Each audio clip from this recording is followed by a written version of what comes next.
Lee Van Cleef was born with the name Clarence Leroy Van Cleef, Jr. on January 9, 1925, in a town called Somerville in New Jersey. He was just a kid when something called the Great Depression happened. That was a really tough time in America, when lots of people didn't have much money or food. Growing up during those hard times made Lee super strong and taught him to work really hard for everything he wanted. Before Lee ever became a movie star in Hollywood, he did something really brave. He joined the U.S. Navy and fought in World War II. That's a huge war that happened a long time ago. On his Navy ship, Lee had an important job. He worked with something called sonar on a special ship called a minesweeper. His job on that ship showed everyone how brave and disciplined he was. Those same qualities would later show up in all the tough guy characters he played in movies. When Lee came back home from the war, he tried doing regular jobs for a while.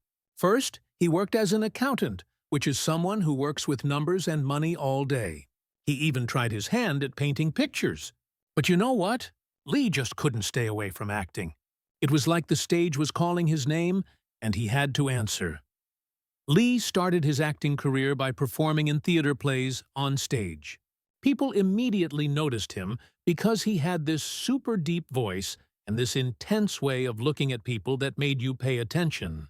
His first big moment came when someone picked him to be in a famous play called Our Town. After that, he was like, "I'm moving to movies." And that's exactly what he did. His very first movie was a classic Western called High Noon that came out in 1952. In that movie, Lee played one of the scary, silent bad guys who was hunting down a character played by Gary Cooper, who was the town's marshal. Here's the cool part. Lee didn't even say a single word in that movie. But wow, did people remember him? Even without talking, he made everyone watching feel scared and excited. His face was all angles and sharp features, and his eyes were so piercing they seemed to look right through you. After that movie, whenever people thought of a villain in Hollywood, they thought of a face like Lee's. All through the 1950s, Lee became super famous in movies and TV shows, especially Westerns. You know, those movies with cowboys and horses and shootouts? Yeah, those! But there was a problem. Directors kept putting him in the same kind of role over and over again. He was always the outlaw, the dangerous gunslinger, or the mean henchman who worked for the main bad guy. He was in movies like The Man Who Shot Liberty Valance, The Tin Star, and The Bravados. All these movies made people think, yep, Lee Van Cleef is Hollywood's go-to bad guy. But Lee's life wasn't always easy or successful. In the early 1960s, something really terrible happened. He was in a serious car accident that hurt him really badly. After the crash, he had injuries that never fully healed, and he lived with pain that lasted a long, long time. Because of all this, his acting career started falling apart. Hollywood kind of forgot about him and moved on to other actors. For a while, Lee could only get tiny parts on TV shows and roles in movies that didn't have much money behind them. It seemed like his dream was over. But guess what? Sometimes life surprises you in the best way possible. In 1965, this legendary movie director from Italy named Sergio Leone saw something special in Lee that nobody in Hollywood was paying attention to anymore. Sergio saw that Lee wasn't just a typical villain.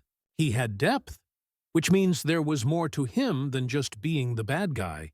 He had this quiet charisma that made people want to watch him. So Sergio did something amazing. He cast Lee in a movie opposite another actor named Clint Eastwood. The movie was called For a Few Dollars More, and it was the second film in a super famous series called the Dollars Trilogy. In that movie, Lee played a character named Colonel Douglas Mortimer. He was a bounty hunter, which is someone who catches bad guys for money. But Lee played him differently. His character had grit, which means toughness, but he also had dignity, which means he had self-respect and honor. People watching the movie absolutely loved this.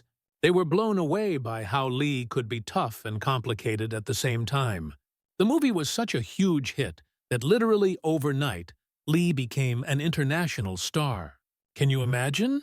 One day people forgot about you, and the next day the whole world knows your name. The very next year, in 1966, Lee was in another movie with Clint Eastwood called The Good, the Bad, and the Ugly. In this one, Lee played a character named Angel Eyes, and let me tell you, this character was one of the scariest and most memorable villains in the entire history of movies. Picture this. Lee wore a black hat, had this ice-cold stare, and stayed eerily calm even when doing terrible things. His performance in that movie basically created the template for what we think of as a Western anti-hero. An anti-hero is someone who does heroic things but doesn't really act like a traditional good guy. These Italian Westerns, which people started calling spaghetti Westerns, funny name, right? Totally embraced Lee as one of their biggest stars. During the late 1960s and all through the 1970s, he became one of the most popular and successful movie stars in all of Europe. He starred in a bunch of successful westerns and action movies like Death Rides a Horse in 1967, Day of Anger also in 1967, Sabata in 1969, and Return of Sabata in 1971. His huge success in Europe didn't just bring his career back to life. It gave him the respect and fame that Hollywood should have given him years ago, but didn't. Now, here's something really interesting about Lee. Even though he played all these tough, mean, ruthless characters in movies, in real life he was completely different. Off the movie set, Lee was known as a quiet guy who liked to keep to himself. He wasn't into all the Hollywood party scene. Instead, he cared deeply about his family and friends. People who actually knew him would tell you he was warm, thoughtful, and surprisingly gentle. Can you believe it? The scary movie villain was actually a sweet person. Lee had hobbies that might surprise you too. He loved painting pictures, sailing boats, and spending time at his ranch in California.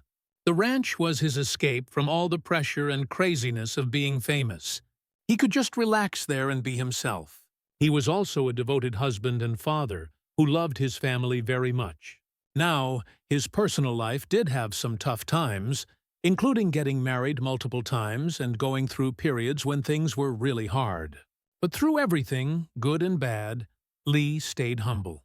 That means he never got a big head or acted like he was better than other people. He was always grateful for the chances his acting career gave him. Lee kept acting all the way into the 1980s.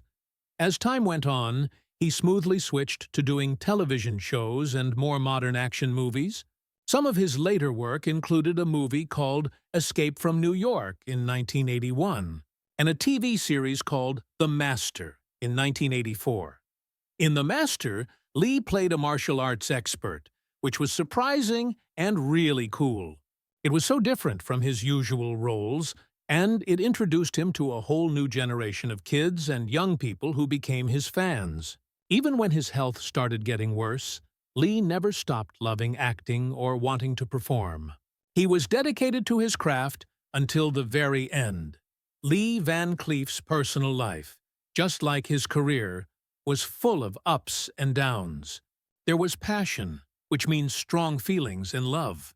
There was turbulence, which means lots of rough and stormy times. But there was also steadfast companionship, which means having people by your side who never left. Over his whole life, Lee got married 3 times. Each marriage was different and showed a different chapter of his life, from when he was a young man just starting out to when he was an experienced actor who had been through the best and worst times in Hollywood. Lee's first marriage was to a woman named Patty Ruth Kay. They got married in 1943, when Lee was still super young, only in his late teens, and he hadn't even started his acting career yet. Can you imagine getting married that young? Their wedding happened during a really crazy time in history, because World War II was happening all around the world, and Lee was serving in the United States Navy on that minesweeper ship we talked about earlier. Patty was amazing because she stuck by Lee's side through all his early struggles. She gave him a sense of home and stability while he was off serving his country, and later when he was trying to figure out what to do as a regular civilian. After the war ended and Lee came home, he started trying to become an actor. He performed in regional theaters, which are smaller theaters in different areas, and eventually he even made it to Broadway in New York City. That's like the biggest deal for theater actors. Through all of this, Patty was there supporting him and believing in him. But sadly, as Lee's career started growing and he spent more and more time focusing on acting, things got harder between them. Show business is really tough on relationships because actors are away from home a lot and always thinking about their next role. Eventually, the strain became too much. The couple got divorced in 1958, which was after 15 years of being married. Even though their marriage ended, Patty was super important in Lee's early years. She saw him change from a Navy veteran into a Hollywood actor, which is pretty special. 2 years later, in 1960, Lee got married for the second time. His new wife's name was Joan Marjorie Drain, and they would stay married for almost 15 years. By this point in his life, Lee's career was really taking off.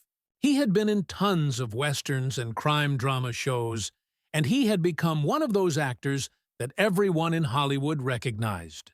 Joan was there during some of Lee's most important years as an actor. She was with him when he went from just being a supporting actor in American films to becoming a huge international superstar, especially when those spaghetti westerns made him famous all over Europe. It was actually during his marriage to Joan that Lee starred in those iconic Sergio Leone films we talked about earlier. For a Few Dollars More in 1965 and The Good, the Bad, and The Ugly in 1966. Those movies transformed him from just a familiar face into an absolute legend. The couple had a busy, exciting life together. They traveled a lot, went to different film sets, and raised their family. But here's the thing. Being a famous actor isn't easy on a marriage. Lee had to work constantly. Fame brought its own kind of pressure, and he was away from home for really long periods of time. All of this created more and more tension between Lee and Joan. Their marriage ended in divorce in 1974, which was kind of sad because it marked the end of the years when Lee had his greatest professional success. But love finds a way. 2 years later, in 1976, Lee fell in love again. He married a woman named Barbara Havalone, and she would be his wife for the rest of his life. By this time, Lee was in his early 50s and had kind of settled into a comfortable groove with his acting career. He wasn't running around as frantically as he did when he was younger, but he was still really popular and people still wanted him in their movies and TV shows. He kept working in productions all around the world. Barbara was special because she brought this sense of calm and companionship to Lee's later years. She gave him emotional support and made his life stable, which was really important because Lee started having health problems. He had heart problems that bothered him for much of his life. Lee and Barbara had a really loving and strong relationship. It was characterized by mutual respect, which means they both really valued and honored each other, and they had this quiet devotion that didn't need to be flashy or showy. Barbara often went with Lee to movie premieres and film festivals, where fans from all over would celebrate him as one of the most unforgettable faces in cinema history. Lee and Barbara stayed together until he died in 1989. From what everyone says, Barbara was deeply devoted to him during his final years when he was sick. She took care of him and stayed by his side. Their marriage was proof that Lee finally found peace later in life, after spending decades working incredibly hard and going through personal struggles. It was a beautiful ending to his personal story. Throughout his long and varied career, Lee Van Cleef worked with some of the greatest stars and filmmakers that Hollywood ever had. People knew him for his sharp, angular features, his commanding screen presence that made you watch him even when he wasn't talking, and his unmistakable charisma. Lee earned his reputation as one of the most memorable figures in Western cinema, which means cowboy movies. But here's what's interesting. Even though he spent most of his career playing these tough, silent gunslingers who barely said a word. In real life, he was a deeply thoughtful and observant person who paid attention to everything around him. In an interview late in his life, when Lee was older and looking back on everything, he talked really candidly about the people who had influenced and inspired him the most. Candidly means he was honest and open about his feelings. Lee said, "There are 7 actors I truly respect." He explained it wasn't just because they were talented at acting, it was because of the kind of professionals they were. He said they were dedicated, real, and honest about their work. Those were the qualities he admired most. Lee started his list by naming Clint Eastwood first. Remember Clint? He's the guy who helped completely change and redefine Lee's career during the 1960s when they made those spaghetti westerns together. Lee explained, "Clint has a quiet strength that you can't fake." He said when he worked with Clint on For a Few Dollars More and The Good, The Bad, and The Ugly, he saw a man who let his actions do all the talking instead of his words. He didn't try to steal scenes, Lee said. He just was the scene. Lee thought that kind of confidence and calmness was really rare in the movie business, where lots of actors are always trying to show off and get attention. Lee said that Clint Eastwood taught him something really important: the power of minimalism in acting. Minimalism means doing less instead of more. Lee learned that sometimes a single glance or a pause where you don't say anything could show more emotion than a whole page full of dialogue. "Clint showed me that silence could speak volumes," Lee added. "And in a Western, that's gold." Think about it. In those cowboy movies, the strong, mysterious gunslinger who doesn't talk much is way more interesting than someone who never stops talking. The next actor on Lee's list was Henry Fonda. Lee said Fonda's professionalism left a lasting mark on him. That means Fonda's way of working really stuck with Lee and influenced how he approached acting.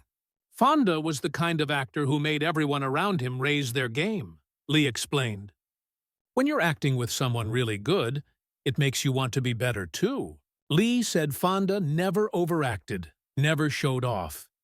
There was always this honesty in everything Fonda did on screen. There was a sort of moral backbone that came through in his performances. Even when Fonda played dark, complicated characters, you could see that he had principles. Lee really admired how Fonda could blend restraint with deep emotion. Restraint means holding back and not going over the top. Fonda knew how to show strong feelings without making it too dramatic. Lee said, "He reminded me that true acting isn't about shouting louder. It's about making people believe you mean every single word you say." That's such an important lesson. Sometimes the quietest performance is actually the most powerful one. Lee also expressed great admiration for Gary Cooper. He actually called Cooper a master of the Western soul, which is such a beautiful way to describe him. Lee remembered, Cooper could stand still in a frame for 30 seconds, say nothing, and still make you feel everything. Wow. That's real talent right there. Being able to communicate without words is incredibly hard. Lee said Cooper had that old-fashioned dignity. He didn't need to prove he was the hero. He just was. Lee often talked about Cooper's movie High Noon as one of the finest examples of pure character-driven storytelling in American cinema. Remember, that's the very movie where Lee got his first big break. Lee said, "That picture said everything about courage and loneliness in the West, and Cooper carried it all on his shoulders without ever breaking a sweat." Lee had so much respect for how Gary Cooper could carry an entire movie just with his presence and integrity. Another name on Lee's list was Charles Bronson. Lee admired Bronson for his grit and humility. Grit means toughness and determination, and humility means staying humble and down to earth. Bronson came from nothing, had a tough upbringing, and he never forgot it, Lee said. He had that steel in his eyes, that truth that only comes from real struggle. Lee meant that when you watched Bronson in a role, You believed he'd actually lived through the hard things his character was going through. There was something authentic and real about him that couldn't be faked. Lee and Charles Bronson actually shared a mutual respect for each other. Mutual means it went both ways. They understood each other because they were two men who both became stars later in life. For years and years, they'd been cast as villains or supporting players, never the main hero. They had to work really hard and wait a long time for recognition. "We understood each other," Lee said, looking back. "We knew what it meant to earn every single inch of respect we got." Nothing was handed to them on a silver platter. They had to fight for every opportunity. Lee also spoke really warmly about Eli Wallach, who was his co-star in The Good, the Bad, and the Ugly. When Lee talked about Eli, he couldn't help but grin. "Eli was a powerhouse," Lee said. "You could never outwork him, never outthink him." Lee explained that Wallach would come to the movie set knowing every tiny detail about his character's life. Where he was born, what he ate for breakfast, everything. That's called being prepared and really diving deep into your character. Lee said, "He taught me that a good actor doesn't just play the part, he becomes it." Lee also praised Wallach's sense of humor and intelligence. He said these qualities brought balance to even the grimmest, darkest scenes in their movies. "He was the spark that kept the movie alive," Lee added. "Sometimes when you're filming really serious or violent scenes, you need someone with a good sense of humor to lighten the mood between takes. Eli Wallach was that person, and Lee really appreciated that about him." Among his 7 respected peers, Lee included John Wayne, even though they had really different acting styles. "Duke was larger than life," Lee said. People called John Wayne Duke as a nickname. He had his own way of doing things, and it worked. Some people called it old-fashioned, but to me, he represented a kind of American legend. He carried the West in his stride. Lee and John Wayne never became close friends or anything, but Lee deeply respected Wayne's unwavering work ethic. Unwavering means it never changed or weakened. Lee also respected Wayne's loyalty to the Western genre that made both of them famous. "He never pretended to be anyone but himself," Lee noted. And that's something rare. In Hollywood, lots of actors try to be something they're not. But John Wayne was always authentically himself, and Lee thought that was really special. Lastly, Lee mentioned Yul Brynner, a name that might surprise some fans who follow Westerns. "Yul was elegance and danger all rolled into one," Lee said. "He could walk into a room and command it without saying a single word. I respected that." Lee thought Brynner brought sophistication to the Western genre. Sophistication means a kind of refined, classy quality. Lee said Brynner showed that a gunslinger could have mystery and class. Lee really admired Brynner's stage discipline and his ability to shift seamlessly between film and theater. Seamlessly means smoothly, without any problems. Brynner was one of those rare actors who could do stage plays and movies equally well. "He had that royal bearing," Lee said. Royal bearing means he carried himself like a king, with confidence and grace. He made the cowboy look like a king. That's such a cool compliment. When Lee reflected on his whole list of 7 actors, he summed up what he admired most in just a simple way. "What I respect most in an actor is truth. It doesn't matter if you're playing a hero or a villain. If people believe you, then you've done your job." That's really what it all comes down to, isn't it? Being believable and authentic. These 7 men, Lee explained, embodied that truth every single time the cameras started rolling. They weren't just actors he respected from far away. They were reminders of the kind of authenticity he spent his own entire career chasing and trying to achieve. And in that sense, Lee Van Cleef's list of 7 wasn't just a tribute to other actors. It was actually a quiet reflection of the kind of man Lee himself was. By choosing to respect these particular qualities in others, he was showing what he valued in himself.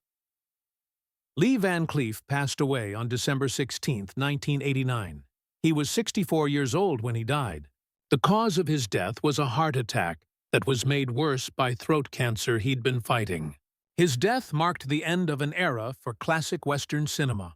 It felt like the closing of a big, important chapter in movie history.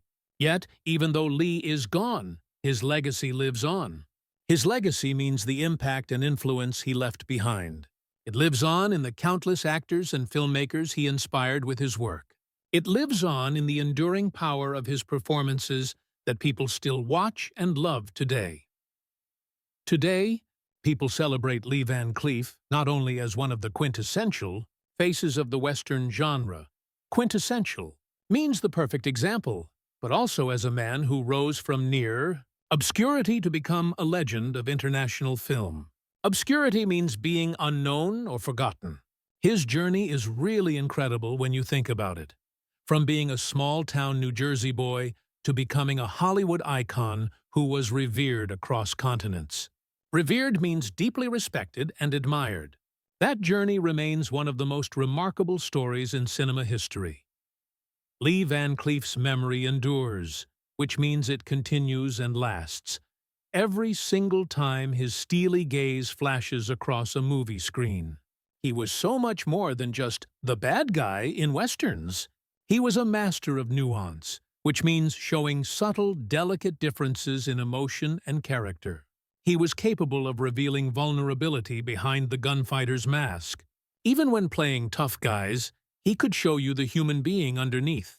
His artistry, professionalism, and resilience continue to inspire actors today who dream of bringing depth and authenticity to their roles.